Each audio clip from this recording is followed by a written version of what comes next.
Le gouvernement échappe à la censure, mais la mobilisation de la rue continue. La motion déposée par la droite n'a pas fait tomber hier Manuel Valls, mais les manifestations marquées par des heurts se sont poursuivies.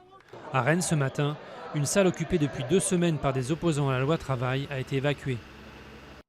Le nouveau président brésilien dit vouloir pacifier la nation.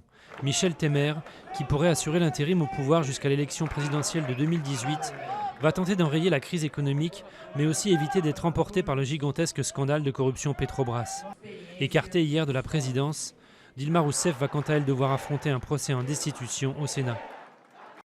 Le commandant militaire du Hezbollah a été tué en Syrie. Mustafa Badreddine a péri dans une attaque près de l'aéroport de Damas. Il dirigeait les opérations en Syrie du mouvement chiite libanais qui y combat les rebelles aux côtés du régime de Bachar el-Assad.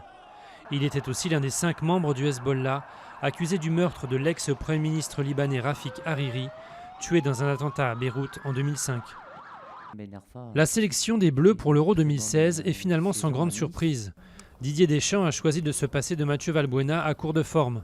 Et en attaque, André-Pierre Gignac a été préféré à Hatem Ben Arfa, seulement réserviste. Par ailleurs, l'attaquant suédois du Paris Saint-Germain Zlatan Ibrahimovic a annoncé ce matin son départ du club. Rester vertical a été présenté hier soir à Cannes. Premier film français en compétition, c'est une histoire crue et onirique tournée dans la France rurale. Son réalisateur Alain Guiraudy avait fait sensation sur la Croisette en 2013 avec L'Inconnu du lac. Ce soir, 2e film français, Maloute, tourné dans le Nord par Bruno Dumont.